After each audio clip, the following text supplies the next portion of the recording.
Hello, friends, and welcome to Season 2, Episode 11, the NFT Wave, with your host, Link Speaker. And Crypto Kai. In today's episode, we have a lot to cover, so strap in while we dive into Chainlink VRF, NFTs, and the future of the crypto space. Yeah, so let's get started with talking about that Chainlink VRF. I know we kind of talked about that in one of our previous episodes, the one that was strictly about Chainlink and kind of our little link pill to our audience and those that haven't heard about Chainlink before. But VRF is another, I guess, solution and use case of Chainlink, one of their larger ones. I mean, obviously their Oracle network is the use case, and that's what makes Chainlink so valuable and what it is. But VRF is another nice addition to their use cases and provides a lot of value to Chainlink. A lot. But what exactly is VRF? Why is it useful? Like, why should you care? Why do we care so much? Yep. And this Chainlink VRF, it is a fair and verifiable source of randomness through their smart contracts. So when these smart contracts are sent, these requests are sent by the different requests that come from X projects or whatever, and it does a randomness. It applies a randomness through a random number generator, along with this cryptographic proof that then verifies that it is a randomly generated number for that smart contract. And it transfers that data in a reliable manner, right? Mm-hmm. Like, so it sends all of this data that now has a verifiable randomness function built into it through the Chainlink ecosystem. So even the way that this random number generator is working, what you're saying is there's not, it doesn't sound like there's too much room for error in it. No, since we're talking about, Chainlink, obviously they're going to use their own Oracle network to then validate and verify all these smart contracts using this VRF, this random number generator system, to then verify the randomness and apply the data onto their chain. So then that data is then aggregated there as well and then verified on the blockchain itself. Interesting. So you have a lot of proof of work there that then solidifies all this randomness. And that's what kind of makes this so valuable compared to, what you look at different pools and I guess drawing of a hat. Yeah. What it would be in other projects and how it would work now. And like with a lot of these other random generators, right? It's like, how random are they? Mm-hmm. Where are they getting their sources? And can they provide proof, like now the Chainlink VRF system can, that, hey, yes, we are random, and here's how we're random, right? So do you want to break it maybe a little bit further down for them on, how they verify that it is indeed random? Mm-hmm. Yeah, so that cryptographic proof that I was talking about that is attached to these VRFs, that is their, I guess, validation of how random it is. These cryptographic proofs are these hashes that we've seen in a lot of our transactions. If you look at the eScan, they're called MD5 hashes. That is basically just a long logarithmic algorithm, and it takes two very, very large prime numbers that are, when multiplied together, are basically impossible to compute when you take your other small numbers. And so what you do, you take that large number and you divide it by your small number, and you get another smaller but super large number, and you have this remainder. And that remainder on that is your kind of your public proof. Your proof. That is what they show you. And to get your roundabout way back into that long number that you computed with your large two prime numbers, it's mathematically improbable. So you literally need some sort of quantum computer to be able to even break that. That sounds extremely secure to me. I don't know about you. When you look into just cryptography as a whole, which is what a lot of our projects in the crypto space are built on, to break these and to crack these, and like that's what makes them so solid and secure and has this validity behind it. To break these, you have to do an actual brute force attack on them. And brute force attacks, even with the strongest computers that like man has now, it would take hundreds of years. That's the minimum that they like. When you put out a hashing algorithm and you're saying this is what I'm securing and encrypting my data with, for it to be valid and for like different companies and organizations to use it and put that stamp of approval on it, it has to have a minimum, like, I guess, length of time to crack it of 100 years. Wow. So that's what they look into. That's what makes it mathematically improbable, because I mean, you're fighting against the strong, you're looking at the lesser of two evils, I guess. So you're making these different secure algorithms,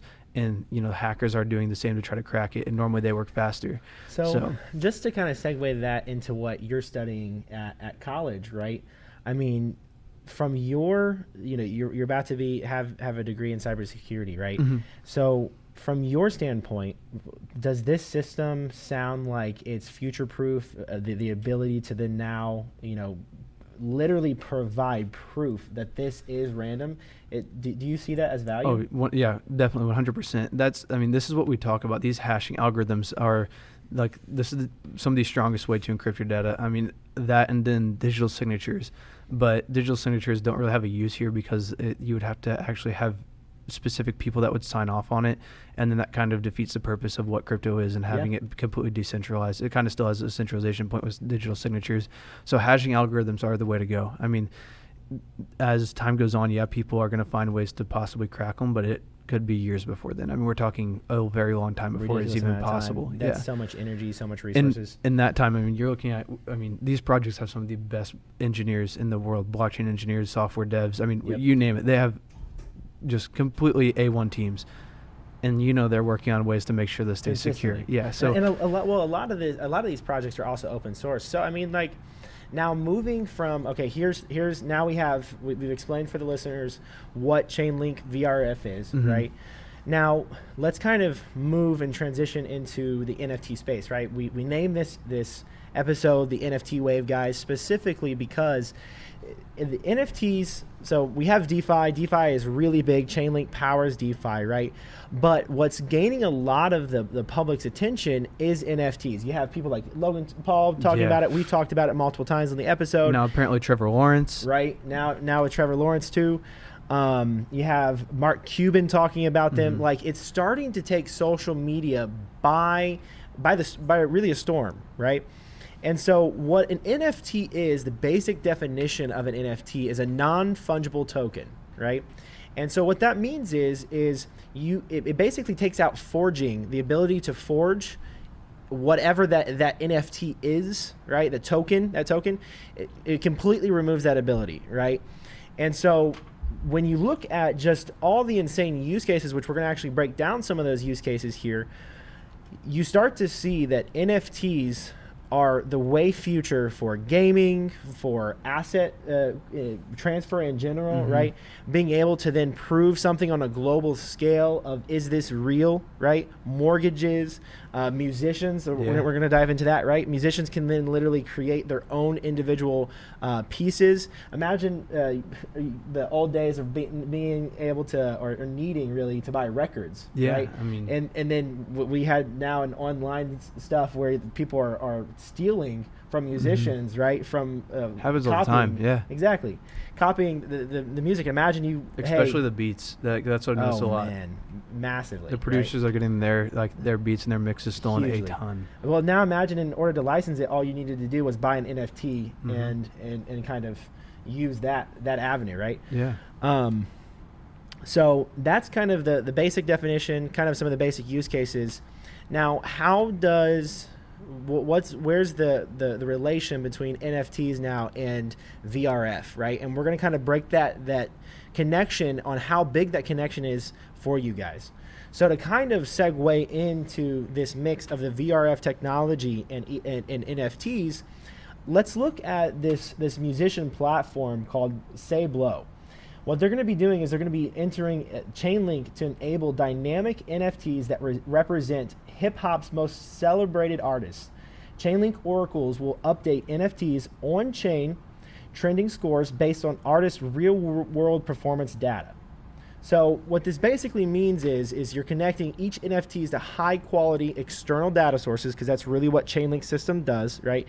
It connects the ability to how is this data getting here reliably, and then now brings it on chain with the ability now for each NFT to have those external data sources built into them.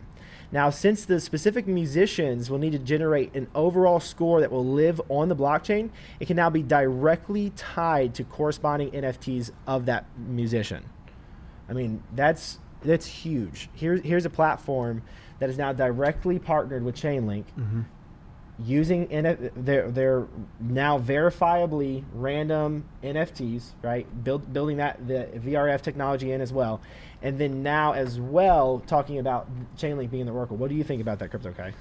It's big. It's big for, I mean, getting into an industry like that as well, and showing how Chainlink can contribute to that. It, like we always said, it shows Chainlink's use case even more. But specifically, like what this does for the NFT itself. With, I mean, like you said, this stuff is constantly stolen in the music industry. Yep. And having an NFT behind that to back that physical product is huge, because then how can you produce something, right? Or say you produce something, but you have to have the physical, or not the physical, the digital asset to back that. Yep. If you don't have the digital asset, then it's not yours. Literally.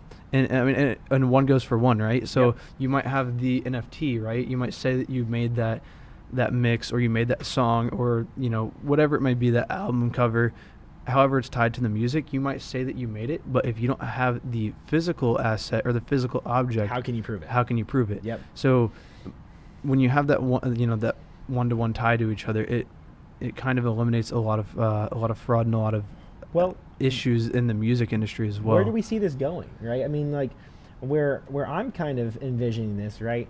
Imagine future musicians saying, I'm going to create 1,000, or let's take it a little higher, because, you know, global scale, right? 100,000 NFTs, limited edition, and you'll need this NFT to be able to play the song on this platform that's then ran by smart contracts and blockchains. So you can start to see how NFTs create the ability for artists and really everyone to be able to trade on a global scale without having to worry about is this real, right? And then gives, specifically in this case, right, musicians the ability to now have direct ownership over their brand, direct ownership over everything that they can create. I mean, they could literally create limited edition, you know, NFTs that were trading cards, right? If you were your own sports person, hey, I want to make my own trading cards as those, right? Like, in a musician, there's so many different avenues that this can go down. So I'm actually really excited to see where Sablo goes, where their, you know, in their platform goes. We're reading you guys on in the music industry. But to kind of segue now in from music NFTs, so you guys can kind of see that there's a whole other use case avenue here. Do you want to kind of segue here? Yeah, so from like music to another type of form of art, I guess, you know, we're looking at just like NFTs in the form of art pieces, right? Yep. There's this project called Upshot that has now decided to use Chainlink's VRF to bring efficient price discovery to the NFTs. Okay. So like, what does that mean? So basically, they're looking at this appraisal system to get a random appraiser at random using Chainlink VRF. That's the use for it, to get an accurate and real-time price feed on these NFTs without having a change of hand at all. Like, it doesn't exchange. It's just once it's on the platform, it's made on the platform. They use this Chainlink's VRF to find random appraisers that are scored in the system, and based on their score, if they have a you know, it's like a pool of, I guess you would have like only ones that have a good track record for appraising, because you wouldn't want to even consider someone that's bad at it, right? I mean, that would defeat the purpose. So you have just a random pool of appraisers that have done a great job at doing what they do. Chainlink pulls them at random to appraise the NFTs to then have this price validated by a true appraisal. That's pretty cool. Yeah, so I mean, it's now validating, like, yeah, you have art pieces, so obviously art pieces have appraisals in like the real world. Yep. But why not on the NFT side as well? So it brings this like the art world now to the digital space, but you know, you can kind of create that new, if you've the Mona Lisa, for example, you create the NFT version of it and it might not be a one-to-one in price, but hey, the NFT now is getting an appraisal for itself, and that can be sold for its own currency. Well, to that point that you just backed off of, right? Like, imagine in the future, especially with VR and AR taking off, right? Imagine you have this limited edition, super rare, super old, right? A piece of art, really, right? Then how do you bring that piece of art now into the digital space, into the crypto space, right? This now would be able to create that ability to then be able to trade it on this platform. That's pretty cool. And like the other cool thing that Upshot talks about in this article here is that this eliminates the manipulation of the NFT appraising process. So you can't have someone that just like creates an NFT and they're like, oh, it's this price because I say it is, or they go on there and they appraise their own NFT. That's not how that's supposed to work. You don't get to decide the value of an art piece just because it's yours or because it's your friends or whatever. You know what I'm saying? Basically, now you have an actual committee that of like validated appraisers that are good at what they do, chosen at random, so there's no bias behind it. To appraise the NFTs to get this accurate and validated price of the NFT. And it basically creates an entire marketplace of, oh, hey, have you had this, appraised on Upshot, right?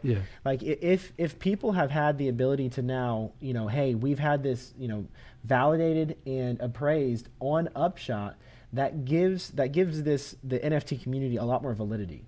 A lot more validity, and that also can add some price action to it as well. Because if you what if your NFT hasn't been appraised on Upshot? Okay, then I don't want to buy that. I don't know what it's truly worth. So NFTs that get appraised on Upshot could now have a higher price or be worth more and have more validity, and it's kind of adds another layer of security behind the NFTs as well. It makes people it has that feel good security, I guess, for the people that are buying into NFTs, the investors. And great point, did you see that Binance was creating a NFT marketplace? Yeah, I think, So I believe now I saw that. The Chainlink will be able to provide a price feed from Upshot that's reliable, tamper-proof, good, to Binance's NFT exchange. So if you have had it there and it's verified, right? So now you'd have a price feed on Binance's NFT exchange in the future too. Yeah, because all those price feeds from these appraised NFTs are now a part of Chainlink's Oracle network that, I mean, anyone has access to at that point, as long as you integrate Chainlink. If you integrate Chainlink, which you should anyways, always, then you get access to all these price feeds. So that in itself, being an NFT project, if you're an NFT project, gives you another reason to add Chainlink to your platform in itself. I mean, price feeds to endless NFTs at this point. Literally. So, guys, we're super excited about what Upshot's doing. I think that it provides so much validity to this space. It provides so much ability for the NFT space to now be brought into the modern world, right? We will definitely continue to update you guys on what Upshot's doing, kind of Chainlink's role in that system as Chainlink continues to expand its ecosystem. We're seeing so many new use cases, and I think the use cases only are going to expand from here. So I think I speak for both Crypto Kai and I that we're just excited for that. It's an exciting time for NFTs. Agreed. Things are changing a lot, and NFTs are blowing up even more. Well, and one little last side note here for this specific project too, a lot of people in a lot of our trading groups and Discords, they're all talking about, we had a wave one NFT pump, right? At the beginning of the year, it actually was the hot topic for the last alt season, right? Was NFTs. A lot of people are saying we need now a level up in what NFTs are to then pump phase two. I think projects like this one provide that ability. So we could see some amazing. The next NFT craze is coming. I mean, powered by stuff like this, right?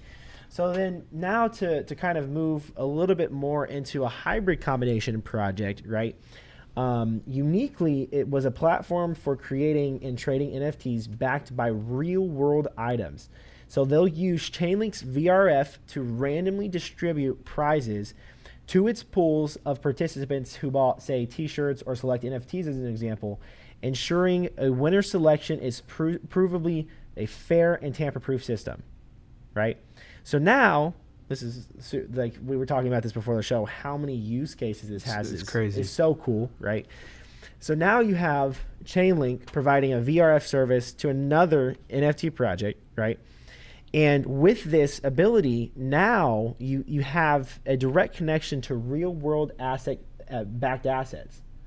That's awesome. What do you think about this? It's crazy. Like when we were talking about this before the show, I mean, it is crazy when you start to break this down and really think about it. Yep. My instant thought is raffles, right? It's kind True. of what almost like one to one of what this is saying. You have a physical prize linked to an NFT. So let's say you enter in a raffle, you get your NFT is a virtual raffle ticket. Yep. And it's tied directly to the physical asset. Let's say, I mean, I'm sure everyone's seen like the raffles for, you buy on this website and you get entered into a raffle for this car and $30,000. Yep. So let's say that raffle is directly tied to the smart contract to execute. If you win, it executes and then gives you the car and the $30,000 or whatever it is. So I mean, cool. It's a direct tie, and since it's on chain and it's validated through that smart contract and now by Chainlink and the Oracle network, which brings that off-chain data on-chain of the car itself and the money. You can't say that you didn't win. You can't say this person won. It's And all automatic. Yeah, and with using VRF that it was verifiably and randomly chosen. There's no like gimmick. There's no like hidden scheme behind it that Jimmy won because he knows XXX. Like he knows this person. Someone's Which uncle's there's cousin. so much of that BS out there. Exactly, and like it validates a lot of that. And then I mean, there's so many other use cases. What were some of the other ones that we were talking about before the show? Guys, this is not specifically tied to Uniquely, but to just kind of go off on just a side tangent here for a second, right? One of the things we were talking about is a lottery system, right? So imagine an actual lottery system that's ran by Chainlink VRF, right? So on smart contracts tied to decentralized wallets, so that you buy a lottery ticket. It then enters you into it for a chance to win. Mm-hmm. Some of the freaking Powerball things have been like what 1.3 billion. I think was like the highest one I think I've ever seen. In billions, yeah. Right. So imagine a pool gets up that high. All of us are wondering, hey, are we going to get screwed? Like, is there any sort of Is there a payout? Right. Is there a payout? Do they actually randomly select one? Right. Now, to then come into Chainlink's VRF, you have a provably random generator, right, that we just talked about in the beginning of the show. It would be impossible to have any fraud in that system, right? So then, you start talking about this type of lottery system, casinos, gambling, slot machines, raffles, as we were talking about earlier, right? This just starts to now tie into real world possibilities, right? And that's why when looking at Uniquely specifically, I get so excited is because you've seen Ready Player One, right? Yeah. So and for some of you guys that maybe have not seen Ready Player One, it's this virtual world that you can basically be able to do anything and everything in, right?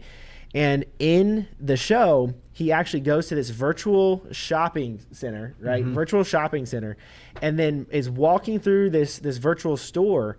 And he literally buys this suit, right? It's this suit that allows you to feel everything in the game, right? And that could be a literal NFT on Uniquely system that has a direct tie to a real world asset, right? That's massive. And we were talking about another use case, if you want to break it down for the guys because my real estate connection. The mortgages in houses, right? So now imagine Uniquely's platform as just a whole other use case, guys. This has a direct connection to a real world asset. Let's talk about a house. So they verify that your house, right, is real. They have these appraisers. Their system does this, right? They generate an NFT for that house. Let's just say your house, you live out in Cali, and average house is like $500,000 out there, right? Worth $500,000, mints an NFT, a one of one, that proves that this is a direct house, and then now you're able to then upload it to a platform like Aave, as an example, right? Or to Uniquely, as an example, right? And now you're able to borrow against your house because it has a direct connection and it's an NFT and provably yours. Mm-hmm. That's huge.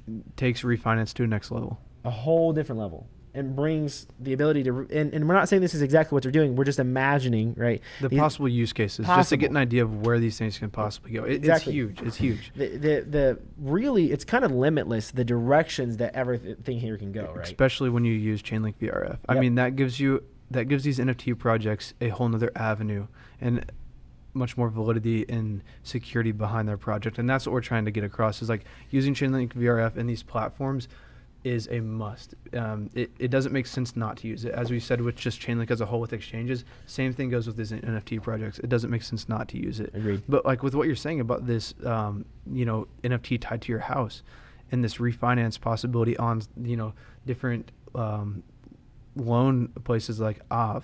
Yep. I mean, when you use Aave, I mean, we both know the collateral. I mean, you put down that as collateral, but the expectancy to pay it back and the percentages that you get are stupid. Like, ridiculous. It's crazy. So when you look at what you get on refinancing right now and compare that to what you could possibly get on something like Aave, if they would incorporate that, it is crazy to think about. I mean, the opportunities with that for real estate investors are endless. Literally endless. And like the amount of money and financial freedom that people can get from doing things like that, and like refinancing or just liquidating their house on Aave is crazy. Well, and this removes all the fraud. Yeah. There is no room for fraud in this system. Yeah, Zero. I mean, and also it kind of makes it safer. It makes it a more secure way to hold the deed to your house. Imagine the deed to your house now being an NFT, and it's tied directly to your wallet, only your wallet. In a decentralized trusting wallet, right? Mm-hmm. Basically, at that point, your deed is your seed phrase. Yeah, and it's crazy. Literally, like that is a crazy way to look at it. And I mean, uniquely doesn't end like there. Obviously, I mean, they give the example of like a T-shirt, to like a digital, like I guess a digital NFT of a T-shirt, and then you have the physical T-shirt or whatever. Yep. I mean, we were kind of talking like, imagine with like Pokemon cards. We talked about that in the last episode. You have like, I mean, there's Pokemon cards, base set, first edition, base set 1, Charizard, holographic Charizard, is now like, I think Logan Paul bought one for over $300,000 at one point. Yeah. Now imagine you have. Side note, a little funny side note on that. Blake had multiple of those. Of course he did. Of course he did. Sold them for literally just so little. But that's crazy. That's but now imagine you had the digital NFT to tie to it. So I mean, one, you kind of get like more value for the card because you have two things now. But I mean, but you sell them at the same time. Well, and they stay in mint condition 24/7, which is huge. So the only time you show it off is that, hey, I have the first edition base set Charizard. Yep. You only time you show it off and have to actually like worry about anything is like showing off your NFT, which I'd much rather show off the NFT than the card that if I bring in the sun for too long could possibly fade. Right. Like it's crazy the possibilities for this. I mean, you're looking at, like you said, tying cars or tying like sports, like, professionals, like we talked about in the last episode, professionals having their own sports cards as NFTs now. I mean, this is the best way to do it. Uniquely is completely revolutionizing the way to bring physical off-chain data on-chain. And now with the use of Chainlink, it makes it so much easier for them. Agreed. Guys, we're obviously pretty excited about Uniquely. We will keep you guys up to date on their integration with Chainlink, more partnerships in that direction, right? But let's kind of move on to our last two integrations we want to talk about here. Sean, do you want to do the next one? Yeah, so the next one is another exchange. We kind of talked about some exchanges that we were excited about in the last one, but this is another Binance Smart Chain exchange. It's called WowSwap. They just released their version 2, and they integrated Chainlink's price feed as their go-to Oracle mechanism, and they did this specifically to prevent on-chain actions based on manipulated price data, like we've seen with Crack and other exchanges in the past. Massive hacks. The reason why we wanted to really talk about this is because in the last episode we talked about exchanges that don't use this, like no reason to even consider them. So we're starting to see more exchanges realizing that Chainlink is the way to go when you have an exchange in itself. There's no reason to have an exchange without using Chainlink. the number one Oracle provider in the crypto space, in the world, period. Yep. Doesn't matter in crypto space or not, just the world, period. It's the number one at what it does, so there's no reason not to have it. So pretty exciting to see exchanges starting to really pick this up. I mean, I think there's multiple integrations recently from exchanges that have decided to use Chainlink's price feed system in their Oracle network. So Chainlink's growing more than ever right now with these exchange integrations. Pretty excited about it. I don't know about you. Very excited. I mean, this is just, I think just once again, this is Chainlink integrating into every aspect of the crypto space. Right? Yeah, I mean, this is just massive. Pushing over 500 integrations now. So I mean, it's growing every day. It's crazy. Does it not feel like we're like really ramping up? Yeah, I mean, when I got into Chainlink, when Link Speaker got me into Chainlink, I think we had around 350 is what I believe it was. Yeah, we had just crossed. Yeah, that sounds about right. I think it was about 350, and then now we are, I think, decently into the 500. And I mean, we're talking about, I got into the crypto space and Chainlink specifically like January 1st. Yep. I think was literally the day. Yeah. So I mean, in 4 months' time now, we're looking at that they've added close to 200 integrations.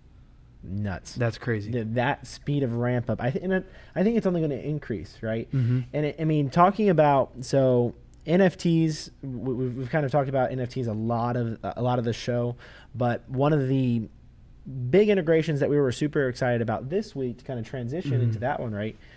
SmartZip, right? So SmartZip is launching their own Chainlink node to supply their premium real estate data directly on chain. So to kind of break that down a little bit, this will allow smart contract devs to leverage property prices, rental rates, regional trends, and predictive pricing models in their applications. So guys, to kind of break this down just a little bit more for you guys, my background in general has been a lot of real estate, right? I've grown up in a real estate family. I was a real estate agent for now just into that career, almost 2 years on the dot. And already just looking at what they're doing, being able to then have an actual data source that has rental prices, property trends, prices, right, as an average for an area in general, and then bringing that data on chain for smart contract developers is huge, right? And then now, like, hey, how do you make sure that this data is reliable, right? Now you have it, because it's going through Chainlink's decentralized Oracle system, you know that it's reliable, right? You know that it's getting there in the right way. You know that there's no tamper proof in the middle. I mean, what do you, I know that your mom and, your family really are into real estate. What do you guys think about this? Yeah, I mean, for me, buying houses, the housing market right now is crazy. I mean, getting houses is very hard to do when you're not a big time investor. Yep. So when I look at this, now I see that prices are verified through Chainlink because of SmartZip having this, putting all their property prices on there. Now you're able to, like, what if Zillow gets a hold of these price feeds? Like down the road, we're talking Zillow now like adopts Chainlink into their system. So now no one can go on there and list their price for a ridiculous amount because Chainlink goes through all the comps in your area and picks a price for you based off of the options of your house. Like, does your house have a pool? Does it have a basement? What's the square footage? Chainlink breaks all that down, takes all that data into consideration, and then like sets the price tone for you. Well, that's to take it a step further to how exciting what you're just talking about too is, right? The comps part specifically, right? One of the biggest things we as real estate agents have to break down is what does your house do to the rest of the other houses in your area, right? And if you have a premium data source like SmartZip now directly partnered with Chainlink, and then Chainlink systems are now able to compute all of this data in this way and now be a price oracle for a system, that's huge, right? Because now you have this verifiable way that all of this data is being processed and sent, and then this connection with SmartZip. I mean, we could literally see Chainlink be the price feed NFTs, crypto prices, everything, real estate, everything, insurance rates. Like this goes so many steps deeper. It's crazy. I mean, getting into this space, like Chainlink dipping its feet into the real estate industry is huge. I mean, just kind of going into what else it can do for the real estate industry. I mean, rental rates. That's a big one. I mean, Big. We threw something in our Discord the other day about how the U.S. is kind of starting to switch towards a renter's economy. I mean, like that's kind of the way that the real estate world is going right now. Like people are renting more than buying right now because you can't buy houses. Yeah, it's nuts. So I mean, now you have investors that are putting these houses up for rent at possibly ridiculous prices. Not anymore. Yep. Because that price feed of the rates in your area are now validated by Chainlink. You cannot list your price just because it's right on this corner and you think that corner of the street's a better corner. Yeah. You can't list it for $150 more a month. That's not how that works. Yeah. So if it were integrated into the system. Yes, exactly.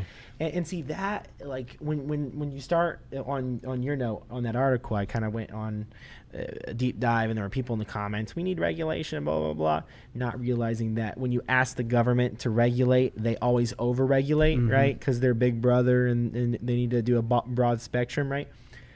I am never going to be advocating for property rights to ever be taken away, but if we had some sort of system like Chainlink, right, that was then able to then aggregate all that data and then provide with all these different sources a actual rental rate average for the area, specific streets, if it was a good system that, oh, hey, this is actually a premium house because of XYZ, here are the comps, right? Yep. That type of system would be something I could get behind, cities using if they're going to set a rent cap or something along those lines, right? Because now we have reliable ways. But that was a good point. To kind of move here just a little bit to this next section, I kind of want to read for you guys what specifically a portion from their website on kind of why they're excited for Chainlink and why Chainlink's excited to partner with them. So it says, through this new Chainlink node, the Smart Zip can supply their proprietary real estate data, including property prices, rental rates, regional trends. We went through all of that stuff, right? But now build those models and provide that data stream to blockchain applications, smart contracts, right?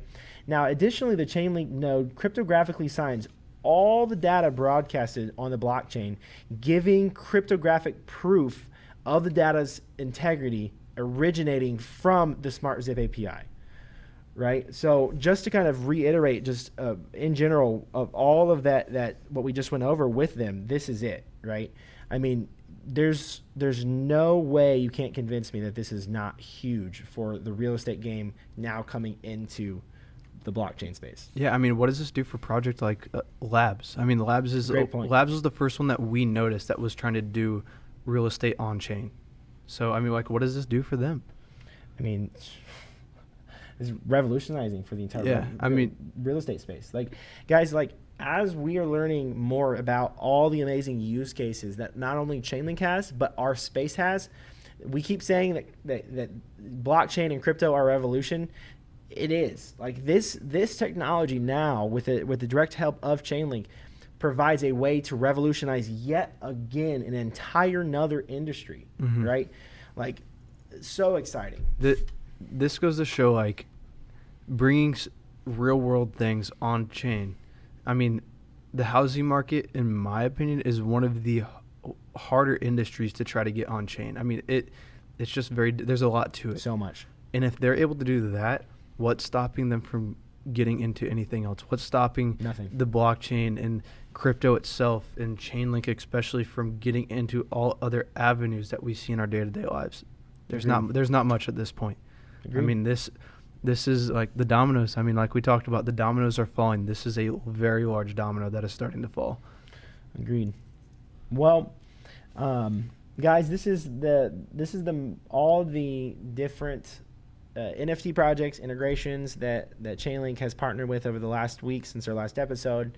We will continue to keep you guys up to date on all of the exciting Chainlink integrations and kind of the way that the Chainlink system is, or the Chainlink ecosystem, I should say, is progressing. Now, Sean, do you want to kind of let's go over some of the exciting price stuff that we like to talk about, not financial advice? Yeah, I mean, obviously we're excited about all these projects, and it's hard not to be. But Yep. what we were more excited about is the last night on May 4th. We saw a lot of price movement from Chainlink Yes, we did. specifically. There's now starting to be some other ones that are starting to move as well, but specifically Chainlink, we saw it. I mean, start off the day at, I believe it was like 30. Was it in the 30s?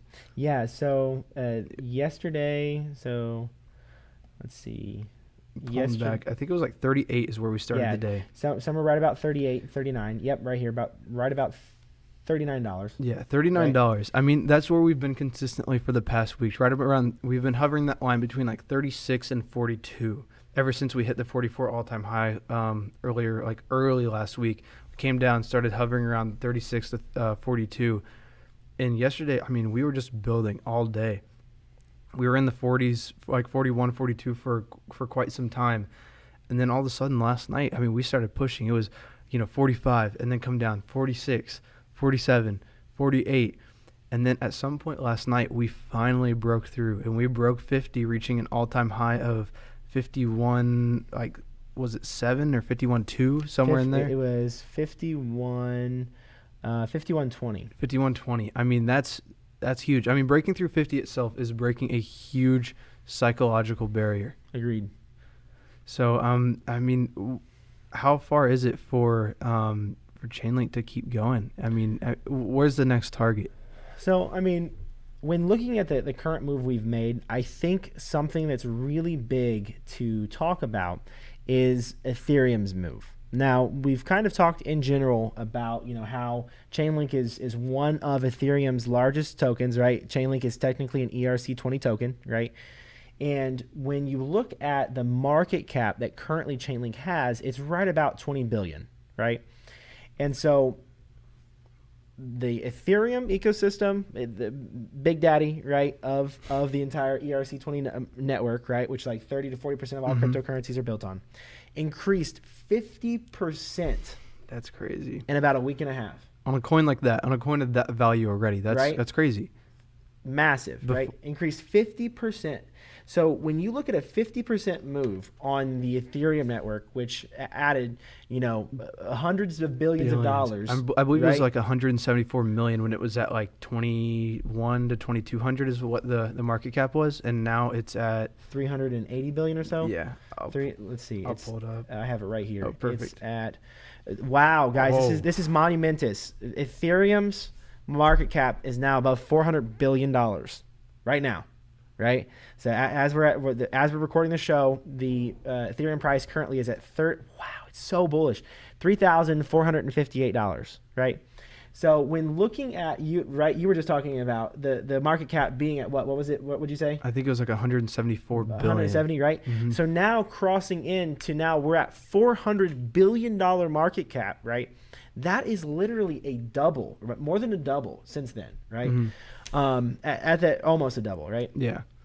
So, or actually a little over, right? Yeah, that's not quite from where like it started this pump. This was when it was just the last time I'd noticed it, which was around 2100 to 2200. So right. So we're still talking about a huge move, right? Mm-hmm. All of it's a huge money increase for that market cap. It will start flowing. That money will start flowing down to the altcoins. I do not think that Chainlink's pump is over. I actually don't even think that we pumped really even aggressively yet. I think we're just now finally catching up just a little bit to Ethereum, guys. I'm really targeting $60 to $70 realistically in the alt season on kind of more the conservative side. But optimistically, I really do think this next alt season cycle, with how much Ethereum has moved and how close it's tied to it, we could see $100. Yeah, I agree. There's actually something that I've been seeing floating around on Twitter specifically, our Link community that we follow each other. Chainlink has been under a 3-year resistance line. I saw that. So it has come up numerous times, touched it, and bounced off. Rejected. Yeah. So, and now when we pushed through the 51, it broke through. It finally broke through. So what we're waiting to see is, can Chainlink when it comes back down, is it going to flip it? If it flips it for support and bounces off and goes off, I mean, we are off to a crazy price movement. Yeah. The races. So it just depends on if we're going to bounce off and come back down or not. I mean, currently Chainlink is still sitting at 48.24. I mean, huge. I mean, that is a beautiful price. I mean, we're sitting number 12 on market cap right now behind Uniswap, and then Litecoin is sitting in number 10. Only $3 billion is separating us, almost $4 billion, between 12, us sitting at 12 and Litecoin sitting at 10. Yep. So not a whole lot of money there at all. I mean, that can come in really fast when you start looking at very fast. I mean, Ethereum pushing some of that money that it has now back down into the other altcoins. I mean, that can come in, I mean, less than a few hours, honestly. Really? I mean, that can come very, very fast. So 60, 70 is relatively realistic within. Insanely realistic. I mean, if obviously things have to go right, not financial advice. This is financial advice, guys. So everything has to go right. Everything has to go in the correct ways for Chainlink. But if it does, I mean, the next week or two, we could possibly see $70 Chainlink. I mean, I don't know about you. I mean, I do know. Higher, but I mean, and guys, Chainlink has the best use case in the entire market. Mm-hmm. Like, it is going to catch up. I mean, we've obviously in the crypto industry full time, right? We see Dogecoin, right? If Dogecoin can reach a $78 billion market cap, almost 80 billion, right? Challenging the BNB network, by the way, guys, only 20 billion from like overtaking the Binance network, right? Some people were talking about on Twitter it challenging Ethereum's network. I think they're a little nut. But who knows with power memes, right? Yeah. But if that coin can get that high, what's stopping Chainlink, which has the best fundamentals in the entire market, from reaching that in an alt season, right? Not much. No, not much at all. I mean, and what would that put Chainlink's price at if we were at an $80 billion market cap? $200. Yeah. I mean, with current circulating supply. Yeah. So let's go. It's definitely doable. It's 100% doable. So this is why we don't think that $100 is unrealistic, guys. I think that it's super realistic. It's my target for this next alt season. And if we reach $100, and here's the big point. Do we want to tell them break down? I guess we can break this down for them. So if we break out of this 3-year resistance, right, which is right about this $50 to $51 mark. We break out of it, and then we go to say we pumped $60, $70, $80. In our next retrace, we come back down and test that $51, $52 mark and build it as support. Holy crap. If we build it as support, I mean, that secures a lot of people's money. I mean, that's how I look at it. I mean, you're looking at crypto is a hedge against inflation. Yep. You want to put your money in something that's relatively safe, a project that you trust. If you retest a resistance, once was a resistance like that, if it comes down and forms a support, to break through that support, it would have to be a crazy market crash. I mean, we'd have to see like a COVID level market crash again for something like that to happen. Yep. And that, I mean, for me, I mean, that makes me feel very safe. If my investment now, obviously not 100% set in stone, but is pretty safe at $50 almost all the time. Huge. That's huge. Massive. I mean, no reason to hold money in fiat at that point. Why would you? Especially with all the other options that are out there. So, I mean, guys, we're obviously insanely excited with what's been happening with the Chainlink price. I mean, we're talking about Chainlink nearing a 10x from this. Actually, at $60, it would be a 10x from when I first bought into Chainlink. Mm-hmm. And my first buy-in on Chainlink was in July of last year, right? So that's massive movement in 1 year. And I think it has so much more potential move-wise, right? Yeah. I mean, it's massive. I mean, at $60, at $50, it's already a 5x on the year. Nuts. And, I mean, it's been 4 months, really. Yeah. So 4 completed months. So, and that's a whole other point that I don't think multi-hundreds of dollars, $250 to $500, as guys, my personal price target for Chainlink as a peak this year, realistically, no lower than $250, and more realistically, somewhere between $250 and $500 per coin. And optimistically, we reach the 1,000 end of year. There's a whole meme. The whole space talks about it. It's all over space. I would love for 1,000 end of year would be. Oh. nuts. Special. The market cap would be pretty high for that too, but I don't think it's impossible. It's obviously optimistic, guys, but I don't think it's impossible if the right dominoes fall. Staking's coming live. It would have Like, to. The market cap would have to be around 450 billion. it's pretty high. So that's higher than what Ethereum is right now. Right now, currently. So current Ethereum price, but I mean Ethereum's still looking at 3461, crazy bullish. I mean, I think we are on the very tipping edge of an alt season just exploding. Massive. I mean, there's so much money flowing into Ethereum still. It's only a matter of time before they start taking some profits and moving it down into the lower cap, I guess tier ones, like Chainlink and stuff, and it starts seeing a crazy amount of movement, and then eventually into the smaller coins that you guys might be trying to build a big bag of yourself, like MobiPay, like we talked about, or Jupe, some of the coins that we've had on the show. So lower tier threes. Yeah. Yep. So it's an exciting time. We're very close. Very, we've all been waiting for. We've been waiting for this for months, man. We've been talking about it on the show for months, multiple episodes. We're finally here. But as just a little bit of a disclaimer, guys, for some of you guys that are kind of watching the show, the volatility will only increase as the bull run comes. Mm-hmm.